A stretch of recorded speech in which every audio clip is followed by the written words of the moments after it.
And then after a while, I was like, guys, where are the anacondas? You know, like this is supposed to be the Amazon. Where the hell are they? Yeah. And so they're like, well, once a year we go on these like hunting expeditions upriver. So they're like, come with us. And there's this family of brothers. JJ has like 17 brothers, and they're like, come with us. And it's literally just a dugout, a canoe, like a little, 16 horsepower motor. And you go up for 10 days, 12 days to places where you go, where are we? And they're like, no, it doesn't have a name. We're just on river. You're just out. And so, we were hunting and fishing, and we're just like surviving off the land, going up the thing. And then we started catching the anacondas basking on the sides of the river. And so we just started jumping on these snakes, grabbing them by the neck. The first one I did, I fucked up though. The first anaconda I ever caught. I really fucked up because I was like, okay, I know how to catch snakes. I've handled big snakes. I know what I'm doing, They were going to come in from the bottom. I was going to come in from the top. I ran in and I grabbed the snake by the head, and she went whoosh and wrapped my hands, and my wrists are together. And I was like, oh, shit. Oh, no. I was like, now I can't get out of this if I wanted to. And the next coil came over my shoulders. And it's a 200-pound snake, so I'm on my knees. Shit. And so I went to scream, JJ, and I got nothing out. And so I'm sitting there wrapped in an anaconda with my clavicle like turning into a V. My shoulders were almost touching, and I could feel my ribs just about to go. Oh, boy. And 3 of my friends jumped on. They started untying it from the tail and everything like that, but I came that close. Like, boy. I really fucked up. Oh, boy. Look at the size of that thing. Yeah. Is that the one? That is not the one. That is. Oh, look at the size of that thing. And that's not even as big as I get. How big is that one? That one is 18 feet 6 inches. Big. That's so big. This is the largest scientifically wild-caught verified anaconda that we have. Wow. In scientific literature. I mean, people have records of bigger ones. I've seen bigger ones. We named her Eleanor after my grandmother. That's the 18-foot one. This is the 18 feet 6 inches. She was 220 pounds, but she was hungry. She was. Look at the size of that thing. Yeah. My God. Yeah. So if that one that got a hold of you, that's not this one. It's a different No, one. the one that got a hold of me was 5 feet shorter than this one. This thing is a dragon. This thing is like the Kraken. There's no way. No, how big do they get? That's JJ, by the way. I keep talking about it. Okay, so here's my measurement.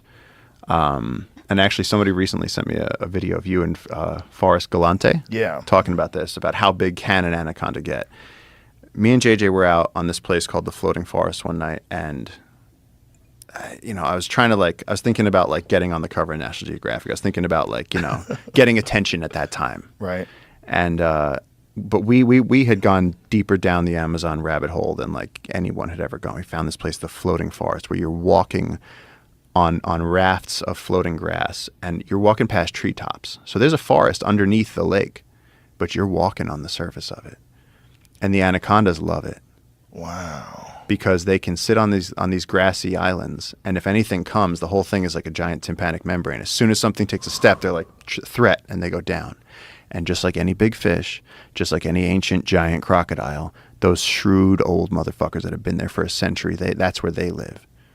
And so we were out there 2 o'clock in the morning, and we're walking on these grassy rafts, and JJ's going, this is anaconda. And I went, that is not anaconda, because the grass was pushed down, but it was this big. And I was like, this can't be anaconda. And he's going, this is. He goes, if it was a crocodile, he goes, you'd see the feet. And I was like, it just can't be. And then at middle of the night, the stars are shining in the black water and everything, and we're by the tops. We're in the canopy of a forest on top of a lake, and we see 2 anacondas.